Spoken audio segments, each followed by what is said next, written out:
പിതാവിൻ്റെയും പുത്രൻ്റെയും പരിശുദ്ധാത്മാവിൻ്റെയും നാമത്തിൽ ആമേൻ. കരുണ്യവാനായ കർത്താവേ, അങ്ങേ തിരുസന്നിധിയിലേക്ക് അവിടുത്തെ പ്രിയപ്പെട്ട മക്കളായ ഞങ്ങളെ സമർപ്പിക്കുന്നു. ഈ വചനത്തിൻ്റെ ഈ സമയം അങ്ങയുടെ തിരുസന്നിധിയിലേക്ക് ഞങ്ങളെ ഭരമേൽപ്പിച്ച് പ്രാർത്ഥിക്കുമ്പോൾ കർത്താവേ, അങ്ങയുടെ ആത്മാവിനാൽ ഞങ്ങളെ നിറയ്ക്കണമേ. ഞങ്ങളുടെ ബുദ്ധി അവിടുന്ന് പ്രകാശിപ്പിക്കണമേ. ഞങ്ങളുടെ ഹൃദയങ്ങളെ അങ്ങയുടെ വചനത്തിന് വേണ്ടി തുറക്കണമേ. അങ്ങയുടെ വചനം ഞങ്ങളിൽ ഫലം പുറപ്പെടുവിക്കുവാൻ ഇടയാക്കണമേ കർത്താവേ. ഞങ്ങൾ ബലഹീനരാണ്, ഞങ്ങൾ ദുർബലരാണ്, ഞങ്ങൾ നിസ്സഹായരാണ്. അങ്ങയുടെ ശക്തി പ്രകടമാക്കി ഈ സമയം ഞങ്ങളെ അവിടുന്ന് അനുഗ്രഹിക്കണമേ. നിത്യം പിതാവും പുത്രനും പരിശുദ്ധാത്മാവുമായ സർവേശ്വര എന്നേക്കും ആമേൻ. പ്രിയപ്പെട്ട ദൈവമക്കളെ, വീണ്ടും ഒരിക്കൽ കൂടി കർത്താവിൻ്റെ കൂടെ ആയിരിക്കുവാൻ ദൈവം നമ്മെ അനുവദിച്ചിരിക്കുകയാണ്. നമുക്ക് നന്ദി പറയാം. കാരണം അന്യസ്ഥലത്ത് 1000 ദിവസങ്ങളെക്കാൾ കർത്താവിൻ്റെ അങ്കണത്തിൽ കർത്താവിൻ്റെ കൂടെ ഒരു ദിവസം എത്രയോ അഭികാമ്യമാണ്. അപ്പം അതുകൊണ്ട് ആ ഒരു അഭികാമ്യതയിലാണ് നമ്മളൊക്കെ എന്നുള്ള തിരിച്ചറിവോടെ കർത്താവിൻ്റെ കൂടെയായിരിക്കാം, കർത്താവിനോട് ചേർന്നായിരിക്കാം. അവിടുന്ന് പറയുന്ന കാര്യങ്ങൾക്കനുസരിച്ച് നമ്മുടെ ജീവിതങ്ങളെ, നമ്മുടെ കുടുംബങ്ങളെ, സഭയെ എല്ലാം ദൈവം അനുഗ്രഹിക്കട്ടെ. നമുക്കതിനു വേണ്ടി പ്രാർത്ഥിക്കാം. പുറപ്പാടിൻ്റെ പുസ്തകത്തിൽ 33-ാം അധ്യായത്തിൻ്റെ 7 മുതൽ 11 വരെയുള്ള തിരുവചനമാണ് നമ്മൾ ഇന്ന് ധ്യാനത്തിനായിട്ട് എടുക്കുക. കർത്താവ് നമുക്ക് നൽകിയിരിക്കുന്ന വചനമാണത്. പാളയത്തിന് പുറത്ത് അകലെയായി ഒരു കൂടാരം അടിക്കുക മോശയ്ക്ക് പതിവായിരുന്നു. അതായത് ഇസ്രായേൽ ജനം ഈജിപ്തിൽ നിന്ന് ഇതാ കാനാൻ നാട്ടിലേക്കുള്ള യാത്രയാണ്. മരുഭൂമിയിലൂടെ യാത്ര ചെയ്യുമ്പോൾ അവർ പല സ്ഥലത്തും പാളയമടിച്ചിരുന്നു. ഈ കൂടാരങ്ങളടിച്ച് വലിയ ഒരു പാളയമടിച്ച് ഈ ജനം കുറേ സമയം വിശ്രമിക്കും, പിന്നീട് യാത്ര തുടരും. ഇങ്ങനെ പാളയമടിച്ചിരിക്കുന്ന സമയത്തൊക്കെ ഇസ്രായേൽ ജനത്തിൻ്റെ ഈ പാളയത്തിന് അകലെയായിട്ട് പുറത്തായിട്ട് മോശ ചെയ്യുന്ന ഒരു കാര്യമാണ് ഒരു കൂടാരമടിക്കും. ആ കൂടാരത്തെ വിളിച്ച പേരാണ് സമാഗമ കൂടാരം. എന്ന് പറഞ്ഞാൽ ദൈവത്തോട് വ്യക്തിപരമായിട്ട് സംസാരിക്കാൻ, ദൈവത്തിൻ്റെ കൂടെ മാത്രമായിരിക്കാൻ, ദൈവത്തിൻ്റെ സന്നദ്ധിയിലായിരിക്കുവാൻ ആഗ്രഹിച്ചുകൊണ്ട് ഇതാ മോശ ഈ സമാഗമ കൂടാരം പണിതു. എന്നിട്ട് നമ്മൾ വായിക്കുന്നുണ്ട്, കർത്താവിൻ്റെ ഹിതം ആരായാൻ ആഗ്രഹിച്ചപ്പോഴൊക്കെ ഈ സമാഗമ കൂടാരത്തിലേക്ക് ഈ മക്കൾ പോകുമായിരുന്നു. അതായത് ദൈവത്തിൻ്റെ സാന്നിധ്യം മനസ്സിലാക്കാൻ, ദൈവത്തിൻ്റെ സാന്നിധ്യം അനുഭവിക്കുവാൻ അതിനുവേണ്ടി മാത്രമായിട്ട് ഒരു കൂടാരം പണിത് ഇതാ ഈ ജനം ദൈവത്തെ ആരാധിച്ചു, ദൈവത്തെ മഹത്വപ്പെടുത്തി, ദൈവത്തിന് വലിയ പ്രാധാന്യം കൊടുത്തു. എൻ്റെ പ്രിയപ്പെട്ടവരെ, നമ്മുടെയൊക്കെ ജീവിതത്തിൽ നമ്മളൊരു യാത്രയിലാണ്, സ്വർഗത്തിലേക്കുള്ള യാത്ര. ഈ യാത്രയിൽ നമ്മളൊക്കെ പാളയമടിച്ചിരിക്കുന്ന ഒരവസ്ഥയുണ്ട്. നമ്മുടെ കുടുംബത്തിൽ, ജോലി മേഖലയിൽ, ശുശ്രൂഷ മേഖലയിൽ നമ്മൾ പാളയമടിച്ച് ആയിരിക്കണം. എന്നാൽ ഇവിടെയൊക്കെ നമുക്ക് വേണ്ട ഒരു കാര്യമുണ്ട്. അതാണ് ഇന്ന് തിരുവചനത്തിലൂടെ ദൈവമായ കർത്താവ് മോശയിലൂടെ ഇസ്രായേൽ ജനം ചെയ്ത ഈ വലിയ പ്രവൃത്തിയിലൂടെ നമുക്ക് വെളിപ്പെടുത്തി തരിക.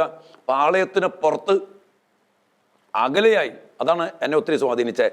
പാളയത്തിന് പുറത്ത്, നിന്റെ വീടിന് പുറത്ത്, നിന്റെ ജോലിക്ക് പുറത്ത് ഒക്കെ അകലെയായിട്ട്, ഒരു ബന്ധവുമില്ല, അകലെയായിട്ട് ഒരു കൂടാരം അടിക്കുക പതിവായിരുന്നു. അവിടെ ദൈവത്തിൻ്റെ സാന്നിധ്യം, ദൈവത്തോട് ചേർന്നിരിക്കാൻ, ദൈവത്തിൻ്റെ ഹിതം ആരായാൻ വേണ്ടി മോശ പോകും, ഇസ്രായേൽ ജനത്തിൽ മക്കൾ പോകും. എൻ്റെ പ്രിയപ്പെട്ടവരെ, ഞാനിതിനെ ഇങ്ങനെ കാണുകയാണ്. നമ്മുടെയൊക്കെ നിത്യാരാധന ചാപ്പലുകളും നമ്മുടെ ദേവാലയങ്ങളും. ഇവിടെ ദൈവത്തിൻ്റെ മക്കൾ ചെയ്ത പ്രവൃത്തിയാണ്. ദൈവത്തിൻ്റെ ഹിതം ആരായാൻ വേണ്ടി അവർ അവിടെ ചെല്ലും, ദൈവത്തിൻ്റെ കൂടെയിരിക്കും, ദൈവത്തോട് പ്രാർത്ഥിക്കും, ദൈവത്തോട് ആലോചന ചോദിക്കും. അങ്ങനെ ദൈവത്തോട് ചേർന്ന് ഇരിക്കാൻ വേണ്ടി ഈ ജനം സമയം കണ്ടെത്തി, അതിനുവേണ്ടി സ്ഥലം കണ്ടെത്തി. അങ്ങനെ ദൈവഹിതം ആരാഞ്ഞ്, ദൈവത്തോട് ആലോചന ചോദിച്ച്, ദൈവത്തോടുള്ള ആഴമായ ബന്ധത്തിൽ ഈ ജനം മുന്നോട്ട് പോയിക്കൊണ്ടിരിക്കുക. നമ്മളിവിടെ വായിക്കുന്നുണ്ട്, മോശ ഈ കൂടാരത്തിലേക്ക് പോകുമ്പോൾ ജനം എഴുന്നേറ്റ് സ്വന്തം കൂടാരത്തിൻ്റെ വാതിൽക്കൽ നിന്ന് മോശ കൂടാരത്തിൽ കടക്കുന്നത് വരെ വീക്ഷിച്ചിരുന്നു. എന്ന് പറഞ്ഞാൽ മോശ എല്ലാ ദിവസവും എന്ന പോലെ ഈ കൂടാരത്തിലേക്ക് പോകും. ആ സമയത്ത് ജനം എന്ത് ചെയ്യും? തങ്ങളുടെ കൂടാരത്തിൻ്റെ വാതിൽ എഴുന്നേറ്റ് നിന്ന് മോശ പോകുന്നത് കണ്ടുകൊണ്ട് നിൽക്കും. അങ്ങനെ ഈ മോശ പ്രാർത്ഥിക്കുന്ന, വളരെയേറെ ദൈവത്തോട് ചേർന്നിരിക്കുന്ന, ദൈവത്തോട് ആലോചന ചോദിക്കുന്ന അവസ്ഥ, ഇത് നമ്മുടെ കുടുംബത്തിൽ, നമ്മുടെ സമൂഹത്തിൽ, സഭയിൽ ഇന്ന് അതിശക്തമായിട്ട് സംഭവിക്കേണ്ട കാര്യമാണ്. എന്താണ്? ദൈവത്തിൻ്റെ ആലയത്തിൽ, ദൈവാലയത്തിൽ, അല്ലെങ്കിൽ ഈ നിത്യാരാധന ആലയങ്ങളിൽ നമ്മൾ ദൈവത്തോട് ചേർന്നിരിക്കുന്ന സമയം ഉണ്ടാകണം. ആര്? ഈ സമൂഹത്തിന് നേതൃത്വം കൊടുക്കുന്നവർ, കുടുംബത്തിന് നേതൃത്വം കൊടുക്കുന്നവർ, ജോലി മേഖലയിൽ നേതൃത്വം കൊടുക്കുന്നവർ, സഭയെ നയിക്കുന്നവർ. എന്ത്? ദൈവത്തിൻ്റെ ഹിതം ആരായാൻ വേണ്ടി മോശ ഈ സമാഗമ കൂടാരത്തിൽ അങ്ങ് അകലെയായിട്ട് ആ കെട്ടപ്പെട്ടിരിക്കുന്ന കൂടാരത്തിൽ കടന്നു ചെന്ന് ദൈവഹിതം ആരായുന്ന പോലെ എൻ്റെ പ്രിയപ്പെട്ട ദൈവമക്കളെ, ഇന്ന് ഈ കാലഘട്ടത്തിൽ ഒരു വലിയ സംഭവം സഭയിലും കുടുംബങ്ങളിലും ശുശ്രൂഷകളിലും സംഭവിക്കണം. എന്തിനു വേണ്ടി? ദൈവത്തിൻ്റെ ഹിതം ആരായണം, ദൈവത്തിൻ്റെ ഹിതം അറിയണം, ദൈവത്തിൻ്റെ ശക്തി പ്രകടമാക്കണം. അതിന് സാധിക്കണം. ഞാൻ ഈ വചനവുമായിട്ട് ബന്ധപ്പെടുത്തിക്കൊണ്ട് കടന്നു പോയപ്പോൾ മക്കബായരുടെ 2-ാമത്തെ പുസ്തകത്തിൽ 4-ാം അധ്യായത്തിൽ 4 മുതലുള്ള തിരുവചനം, 4-ാം അധ്യായത്തിൽ 14 മുതലുള്ള തിരുവചനം, 4:14, ആ വചനഭാഗത്ത് ഇങ്ങനെ പറയുന്നത്, അതായത് പുരോഹിതന്മാർക്ക് ദേവാലയ ശുശ്രൂഷയിൽ ശുഷ്കാന്തി നഷ്ടപ്പെട്ടു. വലിയൊരു നാശത്തിൻ്റെ, വലിയൊരു തകർച്ചയുടെ വലിയൊരു കാരണം പറയുന്ന ഒരു അവസ്ഥയാണത്. 2 മക്കബായർ 4:14 അവിടെ പറയാണ്, പുരോഹിതന്മാർക്ക് ദേവാലയ ശുശ്രൂഷയിലുള്ള ശുഷ്കാന്തി നഷ്ടപ്പെട്ടു. ചക്രത്തളിക ഏറ്, അതിനുവേണ്ടി എന്ന് പറയുന്നൊരു കളിയാണ്. ചക്രത്തളികയിൽ ഏറ്, ആ മത്സരത്തിനു വേണ്ടി അവർ ഓടിപ്പാഞ്ഞ് നടക്കുക. അതിന് സമയമാകുമ്പോൾ ദേവാലയ ബലിപീഠ ശുശ്രൂഷയെ അവഗണിച്ചുകൊണ്ട്, ബലിയർപ്പണത്തെ അവമതിച്ചുകൊണ്ട്, അല്ലെങ്കിൽ അതിന് പ്രാധാന്യം കൊടുക്കാതെ പോയ ഒരവസ്ഥ. എൻ്റെ പ്രിയപ്പെട്ട ദൈവമക്കളെ, ദൈവത്തിനും ദൈവാരാധനയ്ക്കും ബലിപീഠത്തിനും ദൈവാലയത്തിനും പ്രാധാന്യം കൊടുക്കാതെ പോയതിലൂടെ തകർന്നു പോയ ഭവിഷ്യത്തുകളെക്കുറിച്ച് ഈ മക്കബായർ പുസ്തകത്തിൽ അതിശക്തമായിട്ട് പറയുകയാണ്. അനാസ്ഥ, ബലിയർപ്പണത്തിൽ അനാസ്ഥ, ബലിപീഠത്തിൽ ശുഷ്കാന്തിയില്ല, ദൈവത്തോട് ചേർന്നിരിക്കാൻ സമയമില്ലാത്ത അവസ്ഥകൾ. ഞാൻ കഴിഞ്ഞ ദിവസമൊക്കെ ഇതുമായിട്ട് ബന്ധപ്പെടുത്തിക്കൊണ്ട് ധ്യാനിച്ചപ്പോൾ എൻ്റെ മനസ്സിലേക്ക് വന്നൊരു ചിന്തയും സ്വപ്നവും ഞാൻ നിങ്ങളുമായിട്ട് പങ്കുവയ്ക്കാം. അതായത് ദേവാലയത്തിൽ വിശുദ്ധ കുർബാന അർപ്പിച്ചതിന് ശേഷം കുർബാന സ്വീകരിച്ചു, ഈശോയുടെ കൂടെ, ഈശോ കൂടെയുണ്ട്. അതിനുശേഷം ഈ പള്ളിയിൽ ഇരുന്ന് നിശബ്ദമായിട്ട് പ്രാർത്ഥിക്കുന്ന ഒരു സമൂഹത്തെ അച്ഛനിങ്ങനെ സ്വപ്നം കാണാം. ഇന്ന് പള്ളിയിലൊക്കെ ആളുകൾ വരുമ്പോൾ, പള്ളി വരും, അത് കഴിഞ്ഞാൽ ഉടൻ തന്നെ കുർബാന കഴിയുമ്പോൾ തന്നെ ഊത്തവിട്ട പോലെ എന്ന് പറഞ്ഞ പോലെ പള്ളി കാലിയാവും. എൻ്റെ പ്രിയപ്പെട്ട മക്കളെ, ദേവാലയത്തോട് ബന്ധം പുലർത്തി ജീവിക്കുന്ന മക്കൾ, ദേവാലയത്തിലായിരിക്കുവാൻ വേണ്ടി അതുപോലെ ആഗ്രഹിക്കുന്ന മക്കൾ, ദൈവത്തോട് ആലോചന ചോദിക്കത്തക്ക വിധം ദൈവത്തോട് ചേർന്നിരിക്കുന്ന മക്കൾ, അത് ഭയങ്കര സംഭവമാണ്. ഇന്ന് സത്യം പറഞ്ഞാൽ പള്ളി വരും, ബലിയർപ്പിക്കും, കുറച്ചേരുന്ന്, എന്നാൽ ദൈവത്തോട് ആലോചന ചോദിക്കുന്ന ഒരു ബന്ധം, അത് ഭയങ്കര സംഭവമാണ്. എന്നാൽ പ്രിയപ്പെട്ടവരെ, നമുക്കിന്ന് ഈ ബലിപീഠത്തോടും ഈ ബലിയർപ്പണത്തോടുമുള്ള ശുഷ്കാന്തി നഷ്ടപ്പെട്ടു പോയിട്ടുണ്ടോ? ചിന്തിക്കുക ഓരോരുത്തരും. അനാസ്ഥ. ഇനി ഇതിനേക്കാൾ ഉപരി വേറെ എന്തെങ്കിലും പ്രാധാന്യം കൊടുക്കുന്നുണ്ടോ? അതായത് ഇവിടെ പറഞ്ഞത് ചക്രത്തളിക ഏറ്, ഏതെങ്കിലും കളികൾ, ലോകത്തിൻ്റെ സിനിമകൾ, ലോകത്തിൻ്റെ കൂട്ടുകെട്ട്, ലോകത്തിൻ്റെ കാര്യങ്ങൾ, ലൗകികമായ കാര്യങ്ങൾ, ഈ ബലിപീഠത്തെ അവഗണിച്ചുകൊണ്ട്, ബലിയർപ്പണത്തിൽ അനാസ്ഥ കാണിച്ചുകൊണ്ട്, ബലിപീഠ ശുശ്രൂഷയിൽ ശുഷ്കാന്തി നഷ്ടപ്പെടുത്തിക്കൊണ്ട് ഒരപ്പൻ ജീവിക്കുമ്പോൾ, ഒരമ്മ ജീവിക്കുമ്പോൾ, ഒരച്ഛൻ ജീവിക്കുമ്പോൾ, ഒരു കന്യാസ്ത്രീ ജീവിക്കുമ്പോൾ കടന്നു വരുന്നത് വലിയ ദുരന്തങ്ങളാണ്, ഭയങ്കര നാശങ്ങളാണ്. അതുകൊണ്ട് എൻ്റെ പ്രിയപ്പെട്ടവരെ, ദൈവാലയത്തോടുള്ള ബന്ധം, അതാണ് ഞാൻ പറഞ്ഞത്. അതിനുശേഷം ദൈവത്തോട് ചേർന്നിരിക്കുന്ന നിമിഷങ്ങൾ നമുക്ക് വേണം. ദൈവാലയത്തിൽ അതുപോലെ ദൈവത്തോട് ചേർന്നിരുന്ന, കുർബാന കഴിയുമ്പോൾ ഒറ്റയടിക്ക് ഇറങ്ങിപ്പോകാതെ അവിടെ ഇരുന്ന് പ്രാർത്ഥിക്കുന്ന ഒരു സമൂഹം, കൂടുതൽ സമയം ദൈവത്തോട് ആലോചന ചോദിക്കുന്നു. ഉള്ളിലേക്ക് വന്ന ഈശോയോട് സംസാരിക്കുന്നു. കർത്താവേ, ഞാൻ എന്ത് ചെയ്യണം, എങ്ങനെ പോകണം, എങ്ങോട്ട് പോകണം, എന്ത് പ്രവർത്തിക്കണം? ഒരു കാര്യം ഓർത്തോ പ്രിയപ്പെട്ടവരെ, ദൈവത്തോട് ദൈവത്തിൻ്റെ മക്കൾ ആലോചന ചോദിക്കണം. എൻ്റെ അടുത്ത് വന്നിട്ട് പലരും പറയാറുണ്ട്, അച്ഛാ ജോലിക്ക് വേണ്ടി പ്രാർത്ഥിക്കണം, അല്ലെങ്കിൽ ബിസിനസ് ചെയ്തോട്ടെ, ഇവിടെ വീട് പണിതോട്ടെ, ഇന്ന ആളെ കിട്ടിക്കോട്ടെ, എന്താ പഠിക്കാൻ പോകണ്ടേ, ഇതിന് പോകണോ അതിന് പോകണോ, അച്ഛൻ പറ, പ്രാർത്ഥിച്ചിട്ട് പറ. അപ്പം ഞാൻ പറയും, എൻ്റെ പ്രിയപ്പെട്ടവരെ, നിങ്ങളെക്കുറിച്ചുള്ള കാര്യങ്ങൾ ദൈവം നിങ്ങളോട് പറയും. ഇവിടെ നമ്മൾ കാണുന്നുണ്ട്, മോശ ഈ സമാഗമ കൂടാരത്തിൽ പ്രവേശിക്കുമ്പോൾ സംഭവിക്കേണ്ട കാര്യങ്ങളെക്കുറിച്ച് വായിക്കുന്നുണ്ട്. കർത്താവിൻ്റെ മേഘം സമാഗമ കൂടാരത്തിന് മേൽ ഇറങ്ങി വരും. എൻ്റെ പ്രിയപ്പെട്ട മക്കളെ, നമ്മൾ ദേവാലയത്തിലേക്ക് കടന്നു ചെല്ലുമ്പോൾ, അല്ലെങ്കിൽ ഒരു ആരാധന ചാപ്പലിൽ നമ്മൾ കടന്നു ചെല്ലുമ്പോൾ ഇത് തന്നെ സംഭവിക്കും. കർത്താവിൻ്റെ മഹത്വം മേഘം പോലെ ഈ ആലയത്തിലേക്ക് ഇറങ്ങി വരും. അവിടെ പറയാണ്, മോശ കർത്താവിനോട് സംസാരിക്കും. മോശ കർത്താവിനോട് സംസാരിക്കുന്ന സമയത്ത് നമ്മൾ കാണുന്നുണ്ട്, കർത്താവ് മോശയോട് സംസാരിക്കുക. അങ്ങനെയെന്ന് പറയോ, സ്നേഹിതനോടെന്ന പോലെ കർത്താവ് മോശയോട് സംസാരിക്കുമായിരുന്നു. പ്രിയപ്പെട്ട മക്കളെ, സ്നേഹിതനോടെന്ന പോലെ കർത്താവ് മോശയോട് സംസാരിക്കുമായിരുന്നു. ഒരു ഉറപ്പാ, നമ്മൾ ദൈവത്തിനും ദൈവിക സാന്നിധ്യത്തിനും ദേവാലയത്തിനും ഇതുപോലെ പ്രാധാന്യം കൊടുത്ത് എന്നെ സ്വാധീനിച്ചത്. ഇവിടെ വെറും യാത്രക്കാരാ, പാളയമടിച്ച് താമസിക്കുന്നവരാ. ഇന്ന് നമുക്കൊക്കെ എന്ത് ഭാഗ്യ പ്രിയപ്പെട്ടവരെ, വസിക്കാൻ വീടുണ്ട്, നല്ല പള്ളികളുണ്ട്, നല്ല ആരാധന ചാപ്പലുകളുണ്ട്, ഇതെല്ലാം നമുക്കുണ്ട്. എന്നാൽ ഈ ജനത്തിന് അതൊന്നുമില്ല. വെറുതെ പാളയമടിക്കുക. അവർ ചെറിയ കൂടാരങ്ങൾ കെട്ടി മരുഭൂമിയിൽ പാളയമടിച്ച് വസിക്കുന്ന ജനമാണ്. ആ ജനം ചെയ്ത പ്രവൃത്തിയാണ്. അങ്ങ് ദൂരെ അകലെയായിട്ട് അവരൊരു കൂടാരം പണിത് അതിനെ സമാഗമ കൂടാരം, ദൈവവുമായിട്ട് സമാഗമിക്കുന്ന സ്ഥലം. ഭയങ്കര സംഭവമാണ്. ദൈവത്തോട് സമാഗമിച്ചുകൊണ്ട് ദൈവത്തോട് ആലോചന ചോദിക്കുന്ന, ഇത് നമ്മളിന്ന് ഭാഗ്യപ്പെട്ടവരെ മക്കളെ.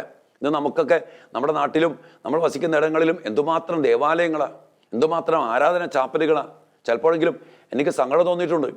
നമുക്കൊരു ആരാധന ചാപ്പലുണ്ട്, പലപ്പോഴും അവിടെ ചെല്ലുമ്പോൾ ശൂന്യമാണ്, പലപ്പോഴും ആളുകളില്ല, ശുഷ്കമായിട്ട് കിടക്കുന്ന അവസ്ഥകൾ. സങ്കടം തോന്നിയിട്ടുണ്ട്. എൻ്റെ പ്രിയപ്പെട്ടവരെ, ചുറ്റും നമ്മുടെ മക്കളാണ്. ഞാൻ ഓർക്കുക, ദൈവത്തോട് വന്നിരിക്കാനോ, ദൈവത്തോട് ആലോചന ചോദിക്കാനോ, ദൈവത്തെ വിളിച്ച് പ്രാർത്ഥിക്കാനോ, ദൈവഹിതം ആരായാനോ, നല്ലപോലെ ബലിയർപ്പിക്കാനോ, അനാസ്ഥ കാണിക്കാതെ ബലിപീഠ ശുശ്രൂഷയ്ക്ക് പ്രാധാന്യം കൊടുക്കാനോ പറ്റാത്തതിൻ്റെ അനന്തര ഫലങ്ങൾ ഇന്ന് നമ്മുടെ കുടുംബത്തിലില്ലേ, ജീവിതങ്ങളിലില്ലേ, സഭയിലില്ലേ, ശുശ്രൂഷകളിലില്ലേ എന്ന് നമ്മളിരുന്ന് ശരിക്കും പരിശോധിക്കേണ്ട കാലഘട്ടമാണ്. അതുകൊണ്ട് പ്രിയപ്പെട്ടവരെ, ദൈവത്തിനും ദൈവികമായ കാര്യങ്ങൾക്കും ദൈവാരാധനയ്ക്കും വലിയ പ്രാധാന്യം കൊടുക്കുന്ന ഒരു അവസ്ഥ ഈ കാലഘട്ടത്തിൽ പ്രത്യേകമായിട്ട് സംജാതമാകണം. അതുകൊണ്ട് മോശ ചെയ്ത കാര്യമാണ്, ദൈവത്തോട് ആലോചന ചോദിക്കും. ആ സമയത്ത് ദൈവം സ്നേഹിതനോടെന്ന പോലെ മോശയോട് സംസാരിക്കും. ഇന്ന് ഈ തിരുവചന ഭാഗത്തിലൂടെ കടന്നു പോകുമ്പോൾ എൻ്റെ പ്രിയപ്പെട്ട ദൈവമക്കളെ, നമുക്കങ്ങനെ ഒരു അനുഭവം ഉണ്ടോ? ദൈവം എന്നോട് സ്നേഹിതനോടെന്ന പോലെ ഇറങ്ങി വന്ന് സംസാരിക്കുന്നുണ്ട്. നമ്മളിപ്പോൾ സംശയിക്കും, ഇങ്ങനെയൊക്കെ ദൈവം സംസാരിക്കും. എപ്പോൾ എന്നറിയോ? ദൈവത്തിന് ഇതുപോലെ പ്രാധാന്യം കൊടുത്ത്, ദൈവത്തിന് ഇതുപോലെ വില കൊടുത്ത്, ദൈവാരാധനയ്ക്ക് ദൈവാലയത്തിന് വില കൊടുത്ത് പ്രാധാന്യം കൊടുത്ത് നിന്റെ ജീവിതത്തെ ഈ ഇസ്രായേൽ ജനത്തിൻ്റെ സംസ്കാരത്തെ പോലെ എവിടെ പാളയമടിച്ചാലും സാധാരണ ചെയ്യും മോശ, അകലെ ദൂരെയായിട്ട് ഒരു ആലയം പണിയും എന്ന് പറഞ്ഞ പ്രാധാന്യം കൊടുത്തു. നമ്മളിവിടെ പിന്നീട് വായിക്കുന്നുണ്ട്, അതായത് മോശ ഈ സമാഗമ കൂടാരത്തിൽ ദൈവത്തോട് ആലോചന ചോദിച്ച് പ്രാർത്ഥിച്ചിരിക്കും. അതിനുശേഷം മോശ പാളയത്തിലേക്ക് മടങ്ങും. എന്നാൽ നൂനിൻ്റെ മകനായ ജോഷുവ ദേവാലയത്തിൽ തന്നെ, അല്ലെങ്കിൽ സമാഗമ കൂടാരത്തിൽ തന്നെ ഇരുന്ന് ദൈവത്തോട് പ്രാർത്ഥിച്ചുകൊണ്ടിരിക്കുക. മോശയുടെ പിൻഗാമിയായിട്ട് ദൈവം ജോഷുവയെ വിളിക്കാനുള്ള കാരണം ചോദിച്ചാൽ അത് ഇതിൽ കിടക്കുന്നുണ്ട്. മോശ പ്രാർത്ഥന കഴിഞ്ഞ് പോകും, എന്നാൽ ജോഷുവ അവൻ ദേവാലയം അല്ലെങ്കിൽ സമാഗമ കൂടാരത്തിൽ നിന്ന് പുറത്തേക്ക് പോകാതെ അവൻ ആ കൂടാരത്തിലിരുന്ന് ദൈവത്തോട് പ്രാർത്ഥിക്കും. എൻ്റെ പ്രിയപ്പെട്ട മക്കളെ, ഈ കാലഘട്ടത്തിൽ ദേവാലയത്തിൽ ഇരുന്ന് പ്രാർത്ഥിക്കുന്നവരെ നമുക്ക് വേണം. നിത്യാരാധനയിൽ മണിക്കൂറുകളോളം ഇരുന്ന് ദൈവത്തിൻ്റെ ഹിതം ആരാഞ്ഞ് അതിനനുസരിച്ച് ജീവിതത്തെ, കുടുംബത്തെ, സഭയെ, ശുശ്രൂഷകളെ നയിക്കുന്ന അഭിഷിക്തരെയും അഭിഷിക്തരായ അപ്പന്മാരെയും അമ്മമാരെയും ഇന്ന് നമുക്ക് വേണം. ഞാനിങ്ങനെ സ്വപ്നം കാണാറുണ്ട്. അതായത് നമ്മുടെ പ്രിയപ്പെട്ട അധികാരികൾ മണിക്കൂറുകളോളം കർത്തൃസന്നിധിയിലിരുന്ന് ദൈവത്തോട് ആലോചന ചോദിച്ച്, ഈ മോശ കർത്താവ് പറയുന്ന പോലെ തന്നെ ഈ ജനത്തെ നയിച്ചു. അതുപോലെ കർത്താവിനോട് ആലോചന ചോദിച്ച് കർത്താവിൻ്റെ ഹിതം ആരാഞ്ഞ് മുന്നോട്ട് പോയാൽ, പ്രിയപ്പെട്ടവരെ, ദൈവം തൻ്റെ ജനത്തെ അതിശക്തമായിട്ട് നയിക്കും. കഴിഞ്ഞ ദിവസം ഒരു സ്ഥലത്ത് ധ്യാനിപ്പിച്ചപ്പോൾ അവിടുത്തെ അധികാരിയായിട്ടുള്ള ആ ഒരു അധികാരി വന്ന് പറയായിരുന്നു, അച്ഛാ, ഞാൻ മണിക്കൂറുകളോളം കർത്താവിൻ്റെ സ്ഥാനത്തിൽ ഇരുന്ന് പ്രാർത്ഥിക്കും, ദൈവത്തോട് ആലോചന ചോദിക്കും, തൻ്റെ സമൂഹത്തെ എങ്ങനെ നയിക്കണം, ഒരു കാര്യം ആരംഭിക്കാൻ പോവുക, ഒരു ശുശ്രൂഷ ആരംഭിക്കാൻ പോവുക, അതിനുവേണ്ടി ഈ സിസ്റ്ററും അതോടൊപ്പം തന്നെ ആ കൗൺസിലേഴ്സും ഇരുന്ന് മണിക്കൂറുകളോളം ഇരുന്ന് പ്രാർത്ഥിച്ച് ദൈവം പറഞ്ഞിട്ടേ പോകത്തുള്ളൂ. അതുപോലത്തെ ഒരു ബന്ധം എൻ്റെ പ്രിയപ്പെട്ടവരെ, ഇന്ന് ഈ കാലഘട്ടത്തിൽ സാത്താൻ സഭയെ നശിപ്പിക്കാൻ ശ്രമിക്കുമ്പോൾ, സാത്താൻ ശുശ്രൂഷകൾ തകർക്കാൻ ശ്രമിക്കുമ്പോൾ നമ്മളൊക്കെ വളരെയേറെ ശ്രദ്ധിക്കേണ്ട കാര്യമാണ്. ദൈവത്തോട് ഈ മോശയെ പോലെ സമാഗമ കൂടാരത്തിൽ ദൈവത്തോട് ദൈവത്തിൻ്റെ ഹിതം ആരാഞ്ഞുകൊണ്ട് അത് ദൈവത്തിന് ഇഷ്ടമാണെന്ന് ഉറപ്പ് വരുത്തുന്ന വിധത്തിൽ മാറ്റിയെടുക്കുക എന്നുള്ളത് വലിയൊരു ഉത്തരവാദിത്തമാണ്. അതുകൊണ്ട് തന്നെ പ്രിയപ്പെട്ട ദൈവമക്കളെ, ഈ കാലഘട്ടത്തിൽ ഈ വചനത്തിന്, ഈ വചനഭാഗത്തിന് വലിയ പ്രാധാന്യമുണ്ട്. ഇന്ന് നമുക്കൊക്കെ ഒരു വലിയ ഭാഗ്യമുണ്ട്. എന്താണ്? ഒത്തിരിയേറെ നിത്യ ആരാധന ചാപ്പലുകൾ നമ്മുടെ നാട്ടിലുണ്ട്, നമ്മുടെ ഇടയിലുണ്ട്. ഞാൻ എല്ലാ ദൈവമക്കളോടും അപേക്ഷിച്ചുകൊണ്ടെന്ന പോലെ പറയുകയാണ്, നമ്മുടെ ജീവിതത്തിൽ നമ്മളൊക്കെ ഒത്തിരി ഉത്തരവാദിത്തമുള്ളവരാ. പൗരോഹിത്യ ശുശ്രൂഷയിൽ, കുടുംബ ജീവിതത്തിൽ, ദാമ്പത്യ ജീവിതത്തിൽ, അതുമല്ലെങ്കിൽ പഠന മേഖലയിൽ, ജോലി മേഖലയിൽ, എൻ്റെ പ്രിയപ്പെട്ടവരെ, ദൈവത്തിൻ്റെ ഹിതം ആരാഞ്ഞ് അത് നിറവേറ്റേണ്ടവരാണ്, നിർവഹിക്കേണ്ടവരാണ്. അതിന് സാധിക്കണമെങ്കിൽ നമ്മൾ ദൈവത്തോട് കൂടെ ആയിരിക്കണം. അച്ഛൻ പറയുകയാണെങ്കിൽ നമ്മുടെ നിത്യ ആരാധന ഇടങ്ങൾ, നമ്മുടെ ദൈവാലയങ്ങൾ അതിനുവേണ്ടി നമ്മൾ ഉപയോഗിക്കണം. ഇന്ന് നമുക്ക് ബ്രഹ്മാണ്ഡമായ പള്ളികളുണ്ട്. ഞാൻ ഓർക്കുക, ഞാൻ ഈ റെക്കോർഡിങ്ങിന് വേണ്ടി ഇന്നലെ പോന്നപ്പോൾ ഞാനിങ്ങനെ തീരുമാനിച്ചു, രാവിലെ ഇറങ്ങി, ഞാൻ വണ്ടിക്ക് ഇറങ്ങി, പോണ വഴിക്കുള്ള എല്ലാ പള്ളികളിലും കയറണം. അങ്ങനെ ഞാൻ ഓർക്കുന്നുണ്ട്, ഒരു 8-10 ഇങ്ങോട്ട് അധികം പള്ളികളില്ല, എന്നാൽ 8 പള്ളികളിൽ അച്ഛൻ കയറി. പോകുന്ന വഴിക്ക് അത്രയും പള്ളികളുള്ളൂ. ആ 8 പള്ളികളിൽ കയറി കുറച്ച് സമയം അവിടെ നിന്ന് പ്രാർത്ഥിച്ചു. ഞാൻ ഓർക്കാണ്, ബ്രഹ്മാണ്ഡമായ പള്ളികൾ, ആ പള്ളികൾ എല്ലാം തന്നെ ശൂന്യമാണ്. രാവിലെ വിശുദ്ധ കുർബാന കഴിഞ്ഞാൽ പിന്നെ നമ്മുടെ പള്ളികളിൽ ആളുകളുണ്ടോ പ്രിയപ്പെട്ട മക്കളെ? ഞാൻ പറയുകയാണെങ്കിൽ നമ്മുടെ ദേവാലയങ്ങളിൽ നമ്മൾ ശരിക്കും ഉപയോഗിക്കും. അവിടെ ദൈവത്തിൻ്റെ സാന്നിധ്യം ഉണ്ടെന്നേ നമുക്കറിയാലോ. ദിവ്യ സക്രാരിയിൽ യേശുവിൻ്റെ സാന്നിധ്യമുണ്ട്, വിശുദ്ധരവിടെയുണ്ട്, മാതാവുണ്ട്, വിശുദ്ധരുണ്ട്. അവർ ദൈവം വസിക്കാൻ വേണ്ടി ദൈവം തിരഞ്ഞെടുത്ത് നമുക്ക് തന്ന സ്ഥലമാണ് ആ ദേവാലയങ്ങൾ, നമ്മുടെ ദേവാലയങ്ങൾ. ഇന്ന് നല്ല ദേവാലയം ഇഷ്ടം പോലെ, പക്ഷേ കഷ്ടമേന്ന് പറയട്ടെ പ്രിയപ്പെട്ട മക്കളെ, ഈ ദേവാലയത്തെ ഈ മോശ ഉപയോഗിച്ച പോലെ, ഈ ജോഷുവ ഉപയോഗിച്ച പോലെ ഉപയോഗിക്കുന്ന ഒരു തലം നമുക്കുണ്ടോ ഇല്ലയോ?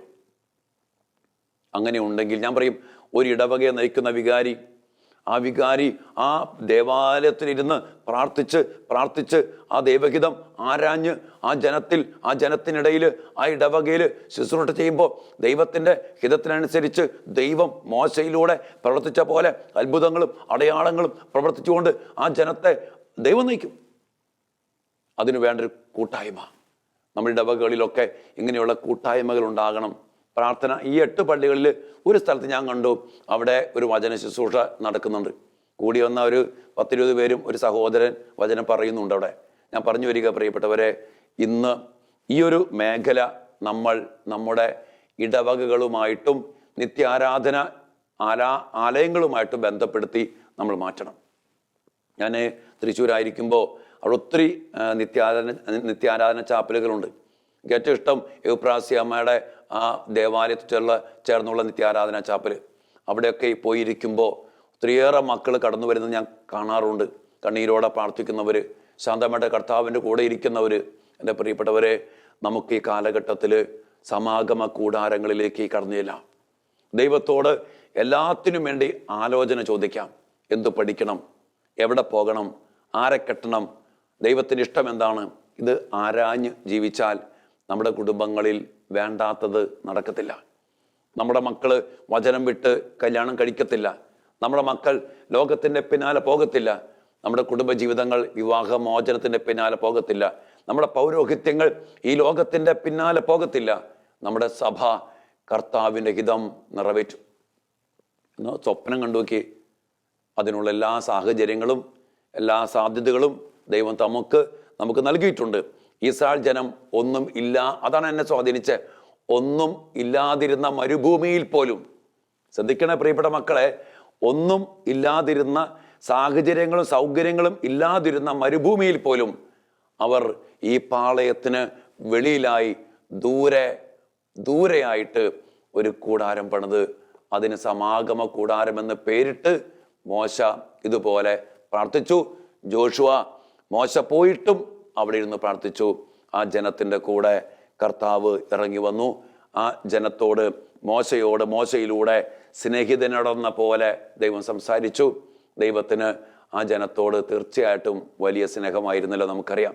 എൻ്റെ പ്രിയപ്പെട്ടവരെ, നമ്മൾ ദൈവത്തിന് വില കൊടുത്താൽ, നമ്മൾ ദൈവത്തെ വിലമതിച്ചാൽ, ദൈവത്തിൻ്റെ കൂടെ ആയിരിക്കാൻ സമയം കൊടുത്താൽ, ദേവാലയത്തിൽ നമ്മൾ ഈ പറഞ്ഞ പോലെ ആയിരുന്നാൽ ദൈവം നമ്മെയും വിലമതിക്കും. ദൈവം നമ്മുടെ ഉദ്യമങ്ങളെ, നമ്മുടെ യാത്രയെ ദൈവം കൂടെ നടന്ന് അനുഗ്രഹിക്കും. കർത്താവ് നമുക്ക് വേണ്ടി യുദ്ധം ചെയ്യും. വിജയം നമുക്ക് സുനിശ്ചിതം. ലക്ഷ്യസ്ഥാനത്ത് സ്വർഗത്തിൽ നമ്മളെല്ലാവരും എത്തിച്ചേരും. നമുക്ക് പ്രാർത്ഥിക്കാം. നല്ല തമ്പുരാനെ, അങ്ങയുടെ മക്കളെ അങ്ങ് നയിക്കും. അങ്ങയുടെ മക്കൾ അങ്ങയെ ചേർത്ത് പിടിക്കുമ്പോൾ, അങ്ങയുടെ മക്കൾ അങ്ങയോട് ആലോചന ചോദിക്കുമ്പോൾ, അങ്ങയുടെ മക്കൾ അങ്ങയുടെ ആലയത്തിലേക്ക് കടന്നു വരുമ്പോൾ അങ്ങ് ഇറങ്ങി വരും. അങ്ങ് ഞങ്ങളോടും സംസാരിക്കും. അങ്ങ് ഞങ്ങളുടെ ജീവിതത്തിൽ ഇടപെടും. കർത്താവെ, ഈ വലിയ സത്യം ഞങ്ങളുടെ ജീവിതത്തിലും സംഭവിക്കും എന്ന് ഞങ്ങൾ വിശ്വസിക്കുന്നു. അതിനുവേണ്ടി മോശയെ പോലെ, ജോഷുവായെ പോലെ, ഇസ്രായേൽ ജനത്തെ പോലെ സമാഗമ കൂടാരത്തിൻ്റെ ദേവാലയ സാന്നിധ്യത്തിൽ ഞങ്ങളായിരിക്കുവാൻ, ഞങ്ങളുടെ സഭയായിരിക്കുവാൻ, അധികാരികൾ ആയിരിക്കുവാൻ, അഭിഷിക്തർ ആയിരിക്കുവാൻ, സന്യസ്തർ ആയിരിക്കുവാൻ, ഞങ്ങളുടെ മക്കളായിരിക്കുവാൻ കൃപ നൽകി ഞങ്ങളെയും ഞങ്ങളുടെ ജീവിതങ്ങളെയും അനുഗ്രഹിക്കണമേ. നിത്യം പിതാവും പുത്രനും പരിശുദ്ധാത്മാവുമായ സർവേശ്വര എന്നേക്കും ആമേൻ.